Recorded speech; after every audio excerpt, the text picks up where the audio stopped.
Hey everybody, it's Nigel Jenkins of Laughing Heart Music and LHM Records, and today my guest is Michelle Robertson. Michelle is an artist manager, entrepreneur, and educator based in St. John's, Newfoundland and Labrador.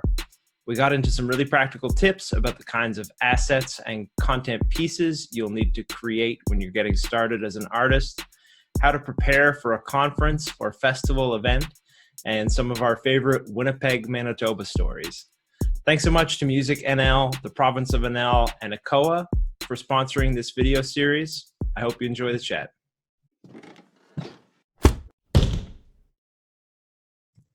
So we're live. All right. Hi, Michelle. How are you today? Hi, I'm great. How are you? I'm doing great. We're on opposite ends of the island. I'm here in Steadybrook and you're in St. John's. You having the sunshine over there too, or what? It's not really sunny here, but it is, it's hot.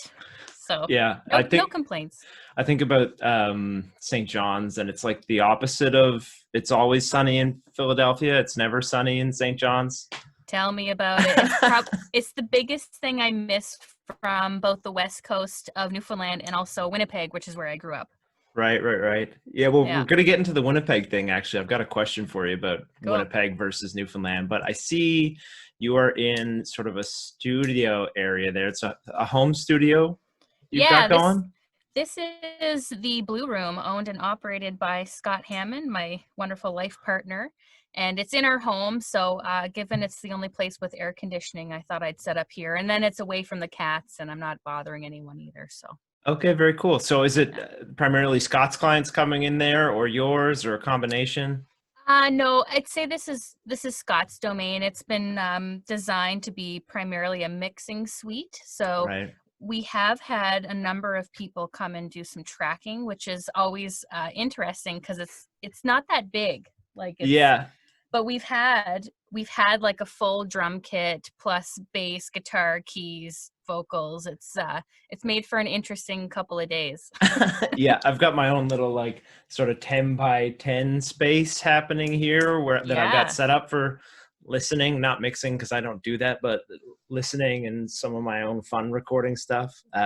Cool. You definitely couldn't fit a drum kit in here though. Well, I would challenge that statement for this room as well, but it it happens. Yeah, so this is meant to be an artist development support kind of series with tips and tricks for artists from industry professionals within the province. So want to jump right into maybe a little bit of what you do at College of the North Atlantic in the Applied Arts faculty. Can you tell me about your role there? Absolutely. I'm kind of, I straddle primarily two programs, both of which I graduated from, by the way, but they've both changed names. So they're currently called Music, Performance, Business, and Technology. And the second program is Sound Recording and Production. And then I've had a little bit of interaction with the video game art and design program, as well as the tourism and hospitality program. There's a little bit of crossover in what I do. So the music, business, performance, and tech side of things, who is coming and taking that program, and what are some of the like main lessons you're trying to have them leave with when they finish up? Totally. I would say that for the most part, the students we get in that program are looking to be on stage as a career, right, in the performance world. And but we do teach them a whole pile of stuff. So me specifically, I focus on things like the music business. I teach them all about contracts and the roles of the industry and what they can expect. I also teach the portfolio component of the performance program. So all the things that you would take with you to a pitch, essentially how to create a one sheet, how to set up your website, what kinds of things you want to include in your bio. And then I teach some academic courses as well, like music and culture, which is great because I get to tap into my master's in ethnomusicology there. And things like history of pop music, which is probably my favorite course. We start in about the 1900s, 1920s, really, from there until about the 1980s. I'm hoping to get further this year, but we'll see. My wife did a history of rock and roll course during her undergrad that she said was her favorite, and I think they made it to about as far as the 60s in that particular course. Was it at MUN? Yeah. Was it with Skip? It might have been. Or no, sorry, it wouldn't have been at MUN. I went to MUN. My wife went to Acadia for her undergrad. So Oh, yeah, okay. different Because prof for sure. I took a similar course and it was awesome. We talked, we also only got to about the 60s, 70s. It was Yeah. a lot. A lot. I want to jump back into the portfolio piece of what you just said in the program. So let's pretend, Nigel Jenkins, I'm going to the ECMAs for the first time with my solo project and I have nothing prepared. Walk me through what I should be doing to get ready for the East Coast Music Awards for my first time. You know, it's sort of changed over the past couple of years that I've been working in the industry. I'd say it's very fluid. In fact, normally I would say prepare yourself a one sheet, which is a basic info sort of sheet that you see in other industries as well. They call it a sell sheet. But in our industry, it usually contains a short biography that mostly focuses on your current project. Yep. It might even have the current album art with the track listings. If you're sending it to radio, you'd also want to include things like timestamps so they can, quickly include it in their programming.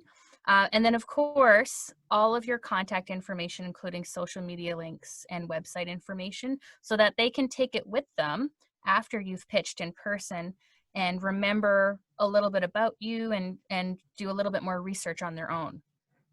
Cool. And you mentioned social media links. Do I need to be on every social media platform? I don't think so. I think that it's a pretty good way to spread yourself too thin. Mm-hmm. I think a lot of people focus on some of the more popular ones. I don't know how old you are, but I'm probably a little older than you, and I feel really old sometimes in this industry. I'm an 88 baby, so 32. But I'll tell you, on that point, I was at M for Montreal this past fall, and I met Mike Dixon, who manages Ron Sexsmith. Oh, yeah. I don't know how old Mike is, but I would guess that he's over 60. He might even be in his early 70s. I don't want to put that on him, though. But anyway, yeah. he was telling me, he was schooling me on TikTok this past fall. And so I don't think you're ever too old to learn the latest tech. No, I'm maybe just a little too adverse to the social media stuff. It's a challenge for me, but I think most people concentrate on just a couple. Yep. And whichever ones you find are best suited to your target demographic is probably the right platforms for you. Okay. And as far as the portfolio component goes, is it the one sheet, the sort of EPK stuff? Is that what you're teaching? I mean, I go through the difference between like a one sheet EPK website and so on. I use the term one sheet pretty loosely these days. Yeah. Basically it's a catch-all for some sort of marketing promo material, and it doesn't have to be the standard 8.5 by 11. Sometimes you see really clever things. Like one that sticks out to me was Ben Kaplan's one year at Folk Alliance. He had a super clever promo sheet that it was actually a door hanger. So I was working with Ben at the time, and I hung some of those hangers up on handles. It was so clever. It was like, you'd wake up and you'd open your hotel room and there was this advertisement, and the bottom had the business card that was perforated, so you could just remove that and take that with you. Yeah. So kudos to you. That was really. I'm pretty sure it was Ben's idea, but I'll take a little bit of the credit. I did some of the legwork for sure. I mentioned that one in class a lot because it really has stuck out in my mind as being super effective. I'll tell you another one I really liked that I saw, I think for the first time at Folk Alliance, because you go to these conferences and often there end up being just like piles of postcards and business cards and posters laying flat on tables, throughout the conference hotel. And I forget who the band was, but I saw that they had tent cards propped up on the table, sort of sitting atop the piles of cards. And it was the only thing that you could actually sort of read in passing or from a distance. I think it was the Young Novelists. I remember they had 100%. Really clever. So that's one that I've stolen. And I also liked, I think it was the Town Heroes were handing out bologna sandwiches at the ECMAs one year. Nice. I think Kubasonics. have done that too. They sometimes showcase and bring kubasa cut up with little toothpicks. People can have the real Ukrainian experience. Oh, is that like a meat product of some sort, or yeah, Yeah, it's right like the on. coiled, the sausage coil. Yeah. Super Yeah. good. So maybe the takeaway from this little part of the chat is do more innovative things with your promo Yeah, materials. you got to find a way to stand out. I mean, I think that's true for all. It is true for all marketing and promotions efforts. It's like, you know, it's fine and dandy to want to make a music video, but if it's not interesting or unique, if it's not going to grab people's attention in some way, yeah, it's hard to break through the noise of the 25,000 new songs and videos that are released onto the internet every day. Totally. What do you teach your students about, you know, how to break through the noise? Honestly, that's like a master class sort of level. Yeah. For the majority of our students, they're just needing to get the basic skills in Right. how to, what is marketing, how do you pitch yourself, and so on. And honestly, the biography writing piece that we do is hands down the hardest assignment Right. that I think I give, because it's so hard to talk about yourself in a way that's like interesting and not super boastful, and that's going to capture a reader's attention. So I'd say most of them struggle with that, and for that reason we just try to get something. Yeah. And I usually do give them some examples though of how to be creative, and hopefully they'll find their own way of standing out in a crowd. Can you think of any of those examples off the top of your head at the moment of? Oh, well, one of the things we talk about is in Biowriting, like you can either take the very straightforward approach, or you can try to do something that's a bit more fantastical in a way. So create a bit of a legend about yourself, or, really get creative in your writing, so that you're actually creating a persona that is sometimes it can be easier if you have a propensity for creative writing, Right. or have a really good imagination, but most people find that pretty tough, and they're also not willing to commit to such a novel approach, Right. that Yeah. gimmick. I think Biowriting is one of the like harder sort of early stage asset creation, content creation pieces that you have to do. And I've started just hiring out for that wherever possible. We've worked with Tara Thorne a couple of times out of Halifax, who's awesome at that sort of stuff and just nails it. I think it's like anything that you're going to do in your career as a professional or as an artist, it's like if you can outsource to somebody who focuses just on that task.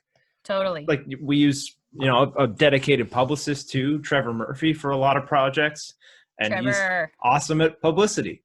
Totally. Yeah, amongst other things, but like, you hire people who are really good at discrete tasks to take care of those discrete tasks to support the whole of what you're doing.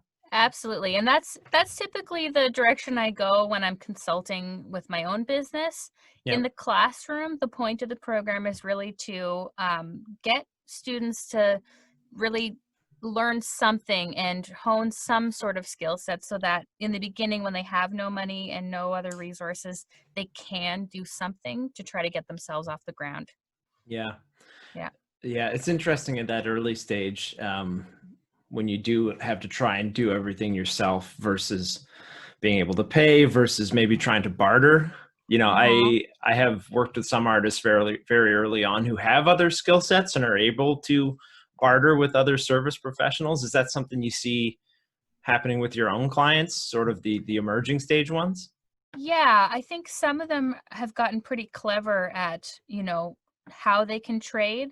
Others are just very good at keeping certain things in house. Like one of my more regular clients is Matthew Byrne, and Matthew does excellent graphic design work on. So he takes care of all of his own website, all of his own promotional materials, and then he'll of course work with artists, visual artists, to do artwork and things. But then he takes those assets and is able to really save himself a little bit of cash by, updating all those really necessary platforms. Yeah. What, I don't know if this is something you get into with your clients, but how do you guide early stage or emerging artists through that sort of struggle period into being able to actually make some of their income from music? And how much do you encourage sort of reinvestment in the project versus having people try and actually, make their living as soon as possible from it? Yeah.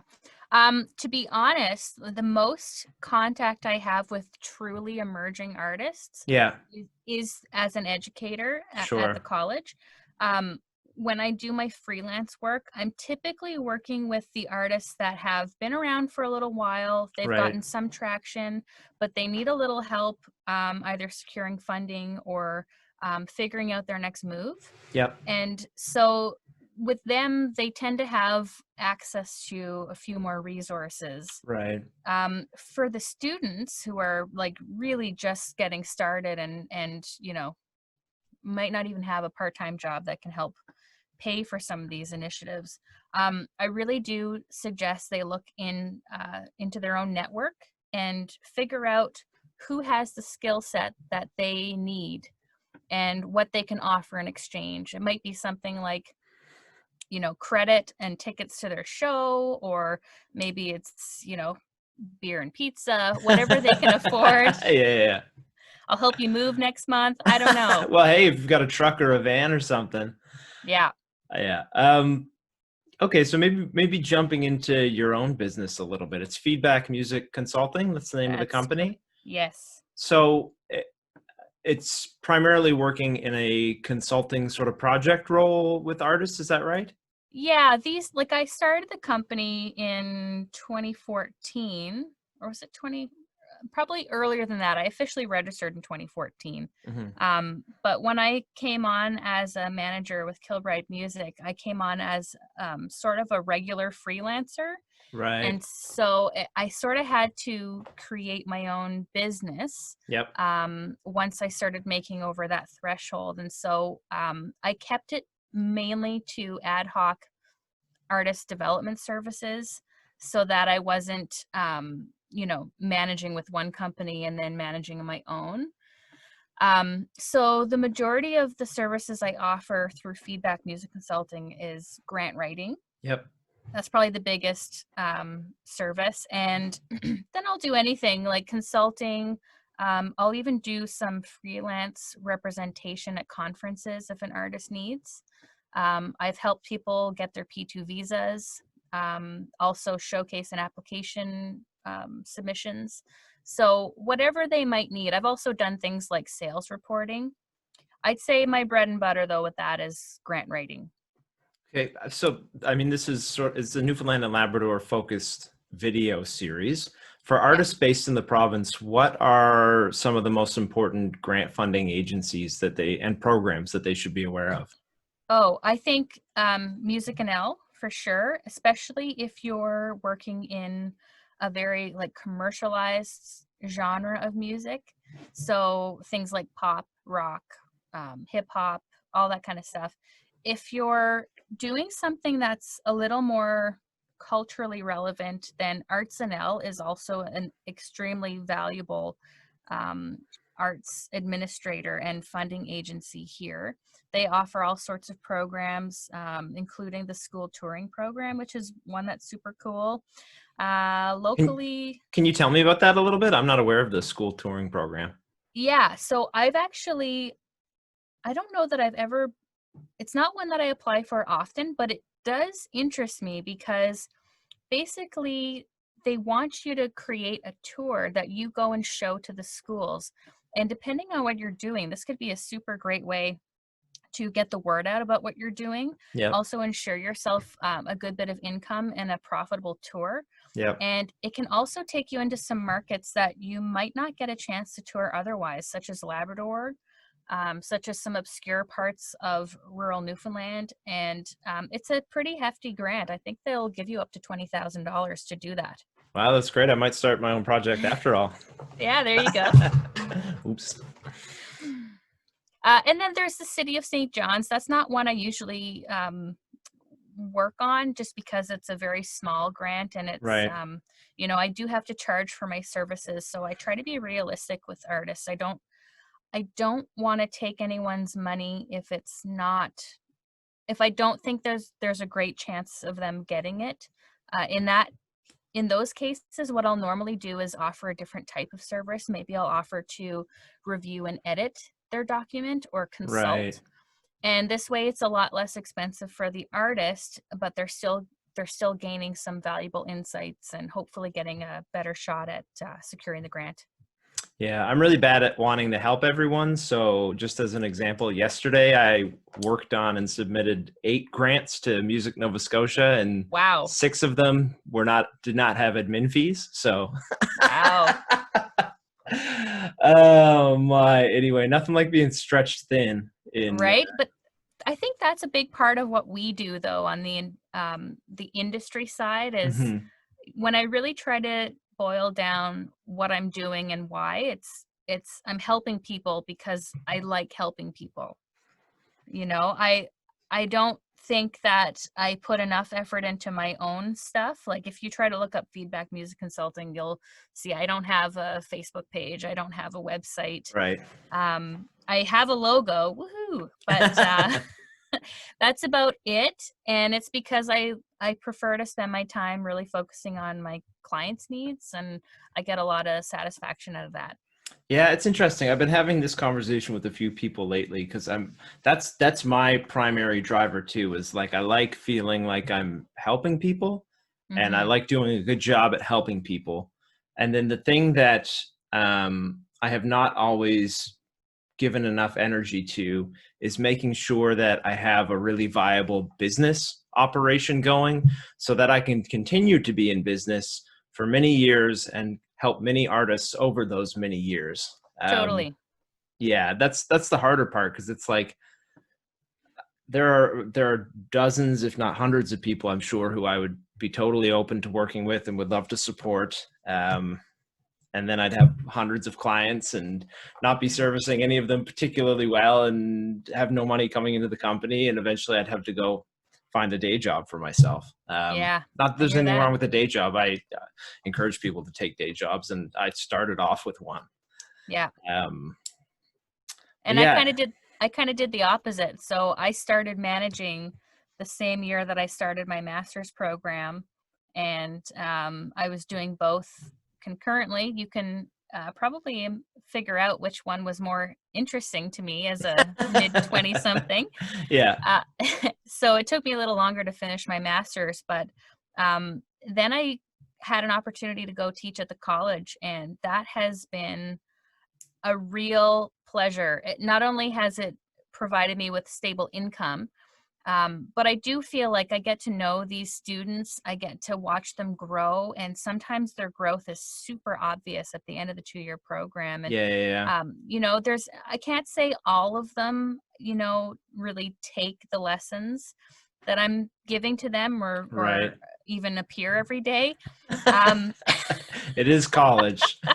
yeah, but you know, I think there's a few that really, really appreciate what we put in, and that's all I need is, you know, if I'm helping one person, that's awesome.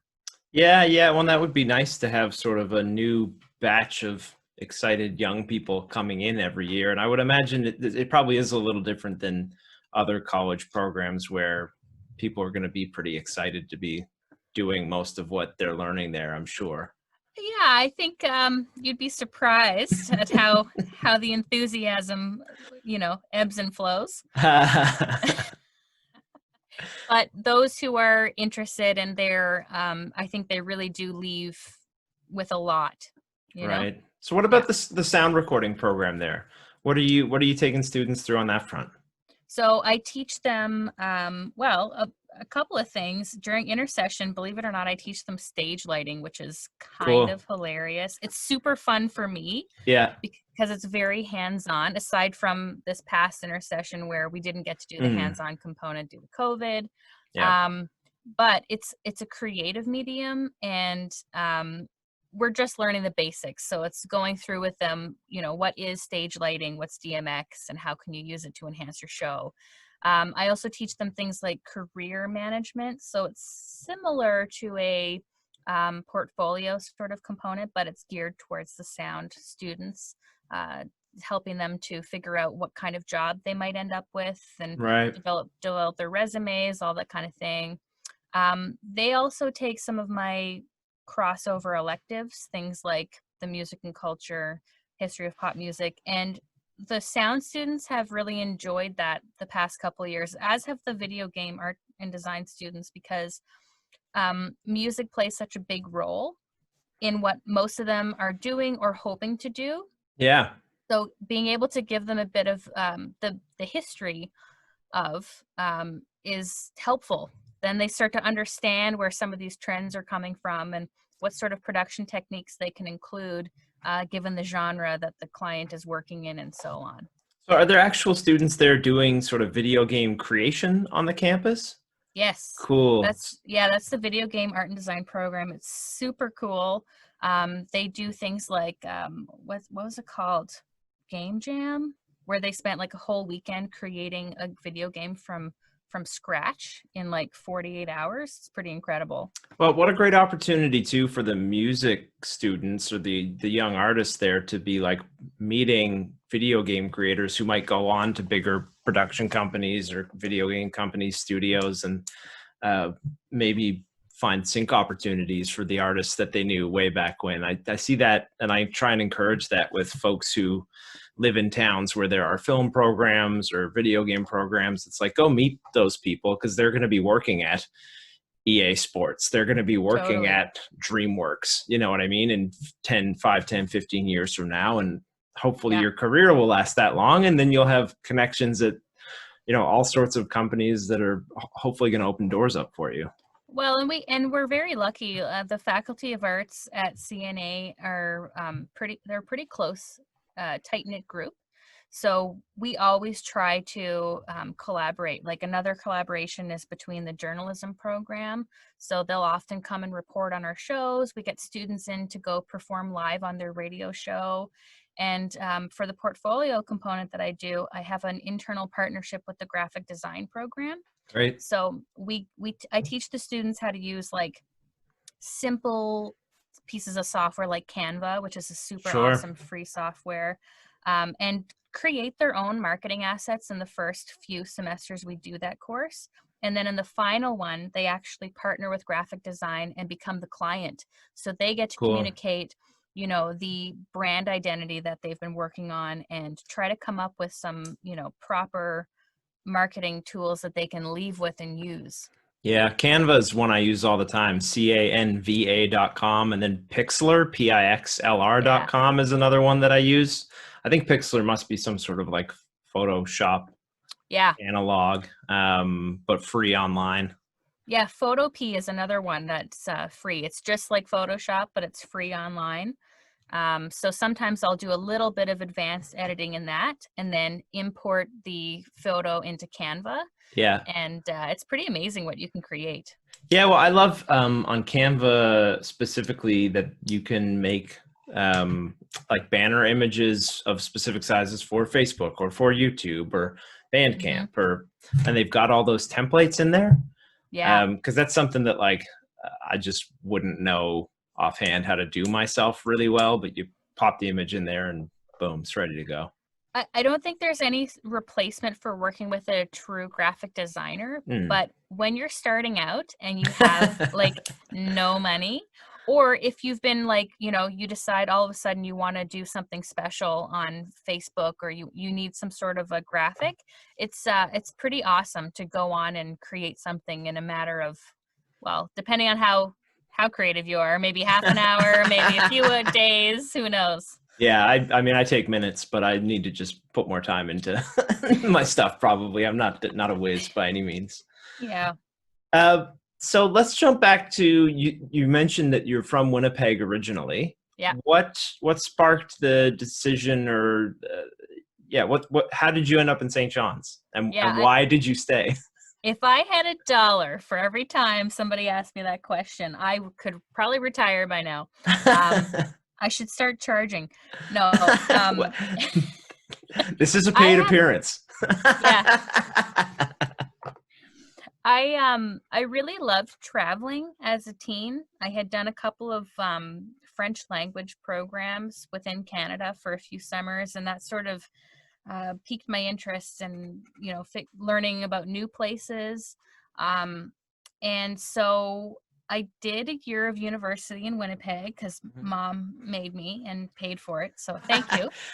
But by October, I was taking business and en français, no Cool. less. So it was very hard, and I wanted to quit by October, but she made me stay the year, and that's when I started researching different music programs. At that point, I knew that I didn't want to do like Royal Conservatory classical music program, and I happened upon the College of North Atlantic's program, which at the time was called Music Industry and Performance, and it was in Stephenville. Yep. And I thought, I've never been to Newfoundland. What's the worst that could happen? If I don't like it, I'll come home. And I went out. I loved it so much that in my second year, I figured out a way to stay the third year and do both programs. Cool. And then at that point, I was pretty hooked. So I've been here since 2003. So did you do that whole program in Stephenville? Yeah. Was Danny's Bakery around at the time? Oh, yeah. Danny's Bakery. I just had some delicious Napoleons from there this past weekend. Nice. It's funny. I have a Stephenville music program story too, and that would have been around 2003, maybe. It was when I was in 9th grade. There was like a school, university, college visiting sort of opportunity that came up for the junior high school students, and you could pick a school to go to learn about specific programs they had there. And me and my buddies who I was in a band with at the time all went to Stephenville to hear about the music program, and they had like Paul Reed Smith guitars there and all kinds of awesome gear. Anyway, cool. Yeah. Yeah, it was a great time. And what's kind of hilarious is when I left, Wade, who's now my colleague at CNA, he was my instructor back then. He said, just mark my words, in 10 years, you're going to be living here. And I said, Wade, you couldn't pay me $1 million. I'm going back to Winnipeg. And I, of course, did go back to Winnipeg for about a year. And I made 2 trips back to Newfoundland in that time. And on the third trip, that was me moving back. Third time's the charm. And what's even crazier is 10 years pretty much to the day, I ended up moving back to Stephenville, of all places. Wow. Yeah. I mean, for context, for people who don't know the island, Stephenville is an hour and a half outside of Corner Brook, which is the next biggest city outside of St. John's, but very far removed from it. Yeah. And Stephenville's great little spot, but that's a small town. Yeah, it's a very small town, especially compared to Winnipeg, which is right now it's hovering around 1 million, or maybe just under, maybe 850,000 or close to that. Yeah. Yeah, I was back. So I lived in Winnipeg growing up as well. Dad was in the military, so we spent 4 years in Winnipeg. We were there when the Red River flooded in '97. Oh man. I remember that like it was yesterday. I can remember sandbagging the windows of our basement. Yeah. Well, they took us out of school. Yeah. You must have been a little younger at that point, but because I was in grade 7, and they took all the grade 9 through 12 students out of school. Okay. They'd show up every day, get on a bus, and they'd go sandbagging for the day. Oh, wow. I did not know that. Yeah. That's intense. Yeah. Yeah, I don't know if this is real or not, or just a memory I fabricated as a child, but Dad was in the military, so I thought like, oh, whatever happens, we'll just get out on like a military helicopter. It'll be fine. Right. It's naive. Yeah. Anyway, I was back there recently for the Passport music program, which you participated in as well, right? I did, but in Halifax, the first year. You did the first year. Yeah. Can you talk a little bit about that program and what you might have taken from it? So incredible. It was like, I mean, I don't know that if people realize, but the music industry is not really, I mean, I teach in this program as well, but it's pretty rare for there to be programs that cater specifically to the music business. I find you're either going to do business or you're doing music, and not a whole mix of both. So people are finding that information independently through, either conference panels or, podcasts like yours or other sort of resources that are popping up online. And the Passport Music Summit was such an incredible experience because I was introduced to some concepts that were far beyond the level of management that I was currently involved in. So it was like, okay, I don't need that information right now, but I'm so glad that I've learned about it because I will be prepared when I do. And just the fact that it was such a small elite group that was invited to come and take part, and it was so intensive. I got a lot out of it. A lot. Speaking of like parts of that program that were not relevant yet, but will hopefully be someday. I remember there was a gentleman they had come in just to talk about shipping your merchandise internationally and how to like, if you've only got a half a container worth of merch, how do you get that? Or if you've got a full container load, and all the different sign-offs you need from various levels of government internationally. And but that'd be a great problem to have. Like, I've got a container of t-shirts that I need to get to Germany. Oh man. Yeah. I learned a lot the hard way in management. Like big time. There were a few very, very close calls. I definitely burned a couple of bridges, just because it was sheer ignorance. I did not know. Yeah. I think, I don't think you can get out of your first, say, 3 to 5 years of working in the music business without making some big mistakes and burning some bridges. Unfortunately, no matter how kind and well-intentioned and hardworking and intelligent you might be, it's inevitable. The learning curve is so steep, and you can't figure out how to do some of the higher level stuff that's happening until you've had the opportunity to experience it firsthand. And then every person you meet is conducting business in a different way. And then, of course, as you start to move internationally, there's different cultural influences, language barriers. I was talking to a friend last week who is looking at moving into China and some other Asian markets now, because he's thinking those might be the first to bounce back from COVID because they were hit first with it. So he said, we've been thinking about China for years anyway, let's just go now. But if you want to go on tour in China, like, you definitely need a tour manager. And ideally that person is also a translator, but if not, you probably need a translator with you. The visa process over there, there's a lot.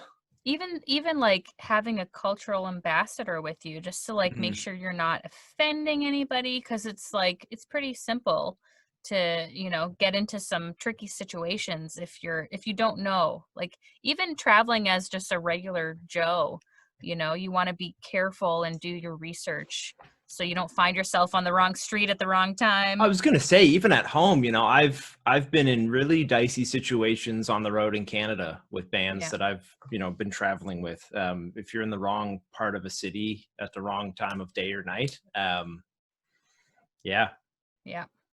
stuff can go awry. Or missing, or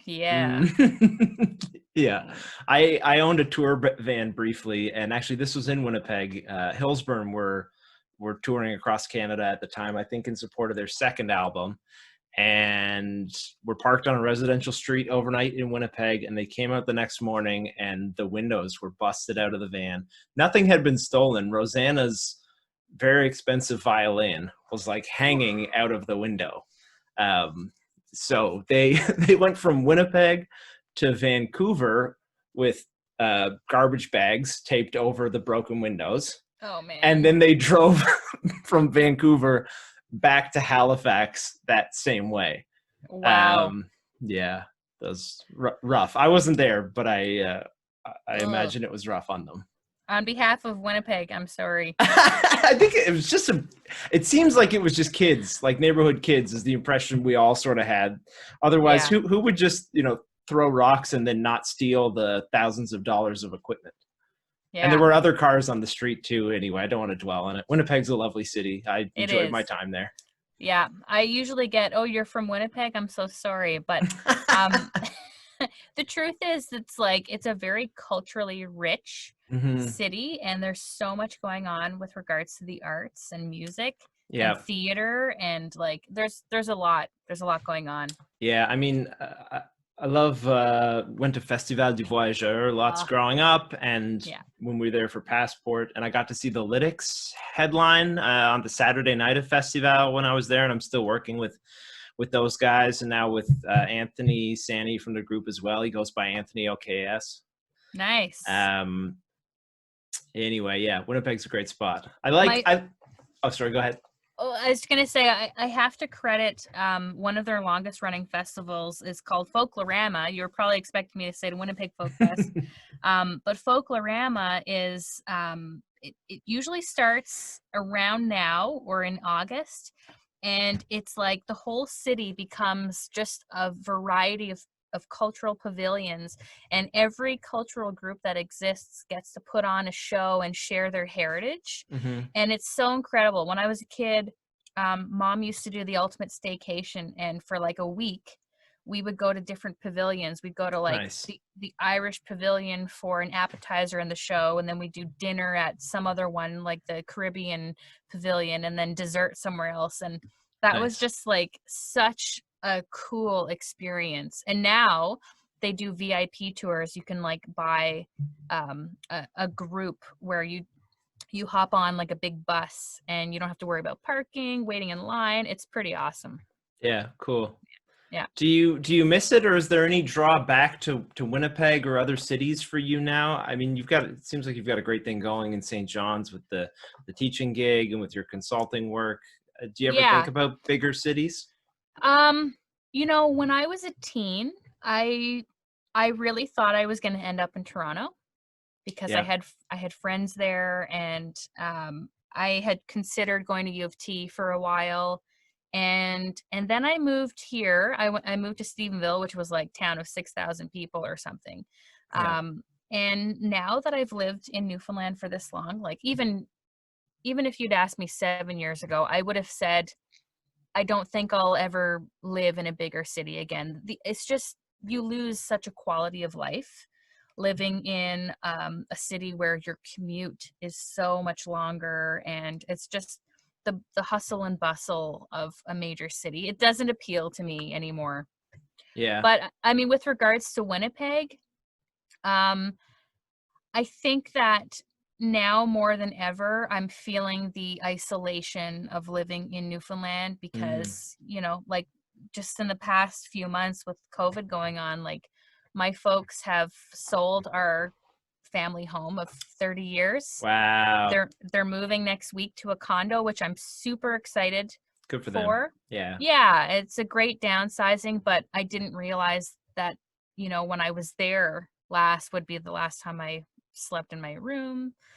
I'm sure my mom would have unloaded more stuff and made me take it home with me. And you know, my sister also had her first child last year. Wow. So her first birthday's coming up in November, and like I was supposed to be there for the first 2 weeks of July and spend my birthday there, but you know, it's not like I can just drive there either. So it's hard. I don't think I ever considered moving home until probably this year with everything that's gone on, and I'm still not prepared to pull that trigger. I mean, we just built this house, and you know, I like you say, I'm very lucky to have the job I have, and I feel very settled. I feel very well surrounded by friends and my Newfoundland family here. Yeah. But you know, like I really enjoy going home. Yeah. And not just because we go to the spa every time. You know? Yeah. that might color your feeling about it a little bit though. Yeah.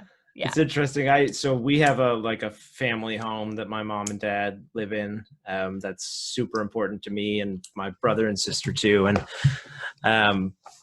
we avoided the issue of having to visit and stuff by just moving into the apartment attached to mom's and dad's Nice. house. So, and the long-term plan for Stephanie and I is, as we start building our family, mom and dad will be right next door to help out. And then, you know, as our family grows and mom and dad get older, we're going to swap out because the apartment we're in is kind of one level set up, a little smaller. So they've got their downsizing is built into their family home, so that hopefully we can keep it, because this is like where we're living in Steadybrook is the first place that really was home for me ever, you know, having moved around a lot growing up in a military family when we were younger. And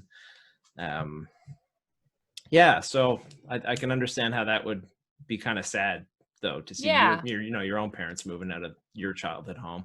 Now, with that said, they're moving into a beautiful condo, and I already have 2 other aunts and uncles who live in the building. Right. So I'm familiar with the condo. Nice. It's not going to feel super foreign when I go and spend Christmas there. Hopefully, I don't think I'm going to get home this Christmas. Actually, I have to be real. You know, it's probably not going to happen. Yeah. And for them, they're going to be well surrounded by family. So I'm really excited for them. Yeah, good for them. Yeah. Well, I don't want to take up too much more of your time, Michelle. Maybe like a serious 2-part question and then a fun question to finish off. Yeah. So the 2-parter is, what is your favorite thing, or what do you think we're doing really well here in the music industry in Newfoundland and Labrador? And then part 2, what, if anything, do you think could be improved in the industry here, and how? So I think we've got the music part down. Like, I think we are so fortunate here. No matter where you go, everybody is musical. I think there's so much creativity here that we will forever be entertained, you know? What we're not doing super well, though, is encouraging and fostering the industry side. I really feel like we could do a lot better there. I suspect that there's a lot more people working on the industry side than we're even aware of. And I feel disconnected from a lot of the people in town. Like, I know a handful of people and we collaborate, but I think there's a lot more people that we should be networking with and collaborating with. And also from a funding standpoint, people who work behind the scenes carry a lot of weight in the industry. We also need professional development. Yeah. And we sometimes need help marketing our services so that we can grow and better support the artists. And I've been very fortunate to be well supported by organizations like Music NL. They've I mean, knowing the system as well as I do, I've made sure that I've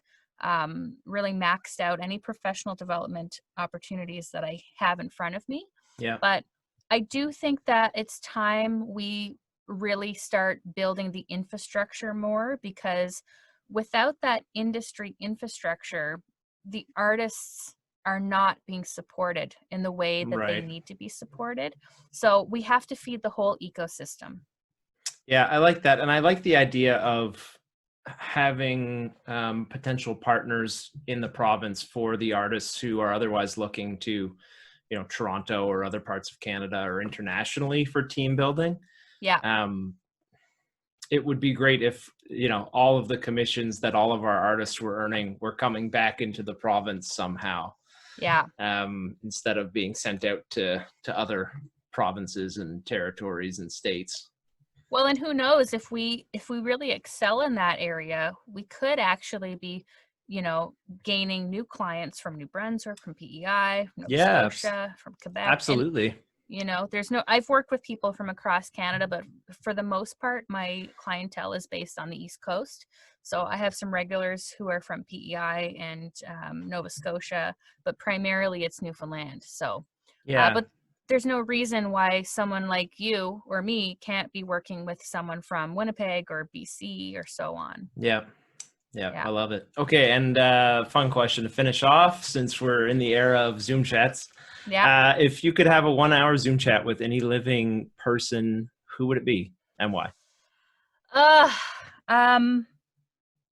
I think for me it would be Ani DeFranco. Cool. And you know, she is someone I looked up to. Like her music was super influential. I mean, she's had albums out since the 1990s. Yeah. And so you know, I've consistently gone to her and listened to what she has to say. And her music is awesome, but her lyrics are super insightful. They're very thought provoking. They're highly political.